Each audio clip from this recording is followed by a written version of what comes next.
दोस्तों, आज हम आपको दो कहानियां बताएंगे और ये दो कहानियां आपको आपके जीवन में सफलता प्रदान करेगी। बस आपको दो कहानियां ध्यान से सुननी है।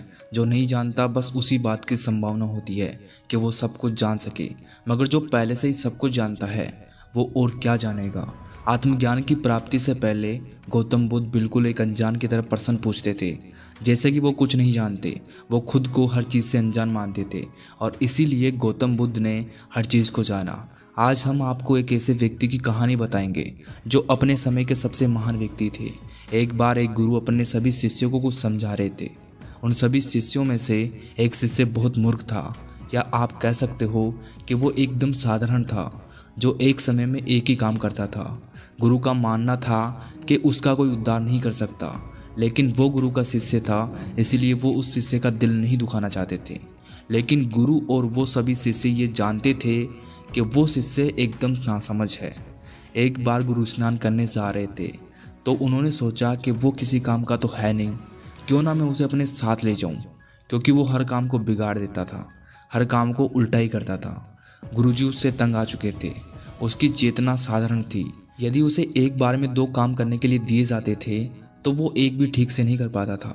इसलिए गुरु उस शिष्य को अपने साथ लेकर जाते हैं। वो दोनों नदी के किनारे पहुंच जाते हैं तो गुरु स्नान करने जाते हैं और जाते समय शिष्य को सारे कपड़े दे देते हैं और कहते हैं कि तुम इन कपड़ों को नीचे मत रखना, क्योंकि ज़मीन गीली है, कपड़े खराब हो जाएंगे और मुझे कहीं और दूसरी जगह भी जाना है, ध्यान रहे। कपड़े नीचे मत रखना वरना उसमें मिट्टी लग जाएगी। वो शिष्य गुरु से कहता है कि ठीक है, मैं इन्हें अपने हाथ में पकड़ कर रख लूँगा। एक ही बात गुरु बार बार उसी से कह रहे थे, क्योंकि वह जानते थे कि वो हर काम को उल्टा कर देता है। और यह कहकर वो नदी में स्नान करने चले जाते हैं। स्नान करते ही गुरु बाहर आ रहे होते हैं तो शिष्य गुरु की तरफ देखता है और उसे लगता है कि गुरुजी उसे बुला रहे हैं। वो उन कपड़ों को नीचे ज़मीन पर रख देता है और कहता है कि आपने मुझे बुलाया गुरुदेव। गुरु को बहुत गुस्सा आता है और वो उस पर क्रोधित होकर कहते हैं कि मूर्ख, मैंने तुम्हें नहीं बुलाया और मैंने तुमसे कहा था कि उन कपड़ों को नीचे मत रखना, लेकिन फिर भी तुमने उन कपड़ों को नीचे रख दिया और देखो उनमें मिट्टी भी लग गई है। गुरु कपड़ों के पास जाते हैं और कहते हैं कि कपड़े गंदे हो गए हैं, और वो क्रोधित हो जाते हैं और फिर से कहते हैं कि देखो तुमने सारे कपड़े गंदे कर दिए, और क्रोध में वही कपड़े पहन लेते हैं और फिर उससे कहते हैं कि तुम्हारे बस का कुछ भी नहीं है, तुम कुछ भी नहीं कर सकते। ये बात तो मैं पहले से भी जानता था, लेकिन आज तुमने ये साबित भी कर दिया कि तुम मूर्ख हो। तुम तो सिर्फ एक काम ढंग से कर सकते हो, अपनी मूर्खता को हर जगह दिखाने का। गुरु बहुत क्रोधित हो जाते हैं। वो शिष्य वहीं खड़ा होकर चुपचाप उनकी बातें सुनता है और उनकी अगली आज्ञा का इंतज़ार करता है और कहता है कि गुरु, मुझे आप अगला काम दीजिए, मैं उसे पूरा करूँगा। ये सुनकर गुरु और क्रोधित हो जाते हैं और उन्हें और गुस्सा आ जाता है। पास में एक और बड़ी चट्टान होती है। वहाँ कुछ छोटे छोटे पत्थर गिरे होते हैं जो चौक की तरह दिखते हैं। वो उसे उठाकर लाते हैं और कहते हैं कि तुम्हें कुछ नहीं करना, बस इस चौक से चट्टान पर बार बार राम लिखना है, लिखे हुए पर भी बार बार राम लिखना है और उस पत्थर को चलाकर लिखना है। ये कहकर गुरु वहाँ से चले जाते हैं। वो शिष्य उस पत्थर से अपना काम शुरू कर देता है। गुरु को दूसरी जगह जाना होता है तो वो वहाँ चले जाते हैं। शाम को जब गुरु आश्रम आते हैं तब वो सोचते हैं कि आज उन्होंने बहुत ज़्यादा क्रोध करा है। वो अपने सभी शिष्यों को बुलाकर पूछते हैं कि वो वेमना कहाँ पर है। उस शिष्य का नाम वेमना होता था। सभी शिष्य कहते हैं कि गुरुदेव, वो सुबह आपके साथ नदी के किनारे गया था और तब से ही नहीं लौटा। गुरु को याद आता है कि उन्होंने उसे वहीं काम पर लगा दिया था। गुरु दौड़कर नदी की तरफ जाते हैं और उस चट्टान के पास पहुंचते हैं और देखते हैं कि वो वेमना अभी भी उस चट्टान पर राम का नाम लिख रहा था। बस फ़र्क इतना सा था कि वो पत्थर उसे लिखने के लिए देकर गए थे, वो घिस गया था और उसके साथ ही उसके हाथ की अंगुलियां और अंगूठा भी पूरी तरह घिस गया था और खून से पत्थर लथपथ हो रहा था। और ये सब देखकर गुरु शिष्य को अपने गले से लगा लेते हैं। दोस्तों, इस कहानी से आप क्या समझे ये तो हम नहीं जानते, लेकिन इतना ज़रूर समझ आता है, जो व्यक्ति मूर्ख होता है, बुद्धिहीन होता है, उन्हें ही तो जानने और समझने की आवश्यकता है कि वो सब कुछ जान सके और एक तरफ से बुद्धिमान बन सके। क्योंकि एक बुद्धिमान को कोई क्या सिखा सकता है, क्या बता सकता है। वेमना, जो हर किसी की नज़र में कुछ नहीं था सिवाय मूर्ख के, यहाँ तक कि उसके गुरु भी उसे नासमझ समझते थे। लेकिन उसके जैसा दृढ़ संकल्प, आज्ञाकारी शिष्य और कोई नहीं था। वही मेमना आगे जाकर आत्मज्ञान को प्राप्त करता है। बेशक आपके अंदर कितनी भी कमजोरियां क्यों ना हो, लेकिन एक ऐसी काबिलियत ज़रूर होती है जो सब पर भारी पड़ती है। इसलिए कभी भी अपने आप को किसी से तुलना मत करें, बिना निराश हुए आगे बढ़े।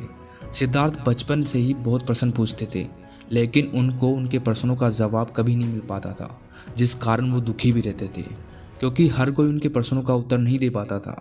इस वजह से ही उनके बहुत से प्रश्नों के उत्तर उन्हें नहीं मिल पाते थे। सिद्धार्थ के पिता काफ़ी चिंता में थे, कहीं सिद्धार्थ को कोई दुख नहीं पहुंच जाए। इसलिए सिद्धार्थ के पिता ने उसके लिए एक महल में ही गुरुकुल बनवा दिया, ताकि महल के सभी बच्चे वहां पर पढ़ सके और उन्हें महल से दूर नहीं जाना पड़े।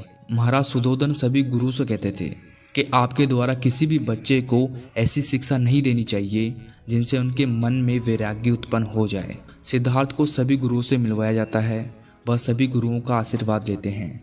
सिद्धार्थ का लगाव सबसे ज़्यादा आचार्य कोडानिया से होता है, क्योंकि वही सिद्धार्थ के ज़्यादातर प्रश्नों का उत्तर दे पाते थे। सिद्धार्थ अपना अधिक से अधिक समय आचार्य कोडानिया के साथ बिताते थे। समय बीतता गया, आचार्य कोडानिया सिद्धार्थ को ध्यान करने की विधि बताते हैं। सिद्धार्थ भी रोज़ ध्यान करते हैं और आचार्य कोडानिया के साथ बैठते हैं, और सिद्धार्थ को अपने प्रश्नों का जवाब मिलता गया। समय बीतता गया। किसी ने महाराज को बताया कि आचार्य कोडानिया ने जो ध्यान करने की विधि बताई है वो सिद्धार्थ को वैराग्य तक ले जा सकती है। महाराज ने आचार्य कोडानिया को महल में बुलाया और कहा कि मैंने आपको मना करा था कि सिद्धार्थ को कोई भी ऐसी शिक्षा नहीं देनी है जो उन्हें वैराग्य तक ले जाए, लेकिन तुमने हमारी बात नहीं मानी, इसलिए आपको आपके कार्यभार से हटाया जाता है। आप अपनी दक्षिणा लेकर यहाँ से चले जाइए। आचार्य कोडानिया कहते हैं कि जो मैंने काम किया ही नहीं है उसकी दक्षिणा मैं नहीं ले जा सकता, क्योंकि वो काम पूरा हुआ ही नहीं है, क्योंकि सिद्धार्थ की शिक्षा अभी पूरी नहीं हुई है। लेकिन आपके कहने पर मैं ये कार्य छोड़कर जा जरूर सकता हूँ। और इतना कहकर आचार्य जाने लगते हैं। तभी महाराज उनसे कहते हैं कि अगर आपने दक्षिणा नहीं ली तो इसमें मेरा अपमान समझा जाएगा। आचार्य दक्षिणा ले लेते हैं और बाहर निकल जाते हैं, और बाहर निकलकर अपने दक्षिणा की पोटली को कुलगुरु को दे देते हैं, और कुलगुरु से कहते हैं कि मुझे क्षमा कीजिए, मैं दक्षिणा नहीं ले सकता, क्योंकि सिद्धार्थ की शिक्षा अभी पूर्ण नहीं हुई है। कुलगुरु कहते हैं कि ये मैं भी जानता हूँ कि अभी सिद्धार्थ की शिक्षा पूर्ण नहीं हुई है, लेकिन आप ये दक्षिणा रख लीजिए। लेकिन आचार्य कोडानिया इसे स्वीकार नहीं करते हैं और वन की तरफ चले जाते हैं। जब सिद्धार्थ को ये बात पता चलती है कि आचार्य गुरुकुल छोड़कर जा रहे हैं, तो वो दौड़कर उनके पास जाते हैं और उनके पैरों में गिर जाते हैं, और पैरों में गिरकर बोलते हैं कि आचार्य आप कहीं मत जाइए, अगर आप चले जाएंगे तो मैं अपनी पीड़ा किससे बांटूंगा, फिर मैं किससे अपने प्रश्नों का उत्तर मांगूंगा, और फिर कौन मेरी समस्या का समाधान करेगा। आचार्य कोडानिया भी सिद्धार्थ से बहुत प्रेम करते थे। वो उन्हें ऊपर उठाकर पेड़ की ओर इशारा करते हुए बोले, क्या तुम्हें पता है इस पेड़ पर चिड़िया ने कुछ दिनों से घोंसला बना रखा था, उसमें छोटे छोटे बच्चे रहते थे, लेकिन आज सुबह ही चिड़िया ने उस घोंसले को ऊपर से धक्का दे दिया। सिद्धार्थ ने पूछा, क्यों गुरुदेव? आचार्य ने बोला कि आज सुबह से ही उस चिड़िया के बच्चे उड़ने के लिए पंख फड़फड़ा रहे थे। जब उस चिड़िया ने उस घोंसले को नीचे की ओर धकेला तो वो चिड़िया के बच्चे अपने बचाव के लिए अपने पंखों को जोर जोर से फड़फड़ाने लगे, और वो ऐसा करने से उड़ना सीख गए और फिर उड़ते उड़ते ऊंचे आकाश में उड़ गए। अब वही समय आ गया है, मैं भी तुम्हें धक्का दूं ताकि तुम भी फड़फड़ा कर उड़ने की कोशिश कर कर ऊंचे आकाश में उड़ सको। आगे सिद्धार्थ ने कहा कि नहीं गुरुदेव, मुझ में इतना सामर्थ्य नहीं है कि मैं अकेला उड़ सकूं। आचार्य ने कहा कि नहीं सिद्धार्थ, तुम्हें इस निर्भरता को छोड़ना होगा, तुम्हें बहुत आगे जाना है। अगर मेरे भाग्य में होगा तो हम एक दिन ज़रूर मिलेंगे। तो सिद्धार्थ कहते हैं कि गुरुदेव आप कहीं नहीं जाएंगे। तभी गुरु ने सिद्धार्थ से कहा, क्या तुम्हें सभी वेदों की त्रिज्या याद है? सिद्धार्थ ने कहा कि हाँ गुरुदेव, मुझे सभी त्रिज्या याद है। आचार्य कहते हैं कि सुनाओ। सिद्धार्थ त्रिज्या बोलने लगते हैं। जब वो सारे त्रिज्या बोलकर आंखें खोलते हैं तो आचार्य कहीं दिखाई नहीं देते, क्योंकि आचार्य वहाँ से जा चुके होते हैं। वह देखकर सिद्धार्थ बहुत दुखी होते हैं और अंदर से टूट जाते हैं, परंतु फिर खड़े होते हैं और आचार्य द्वारा की गई बातों को याद करते हैं और आगे बढ़ते हैं। और आगे तो हम सब जानते ही हैं कि वो सत्य को प्राप्त करते हैं। जो गुरुदेव उन्हें छोड़कर गए थे वहीं गुरुदेव उनके गुरु भाई बनते हैं। और फिर उनके शिष्य बनते हैं। अगर सिद्धार्थ उस समय टूटकर हिम्मत हार जाते और ये सोचकर कि उनसे नहीं होगा वो सब कुछ छोड़ देते, तो आज हम उन्हें जानते तक नहीं। वो संभावना घटित नहीं होती जो भविष्य में हुई है।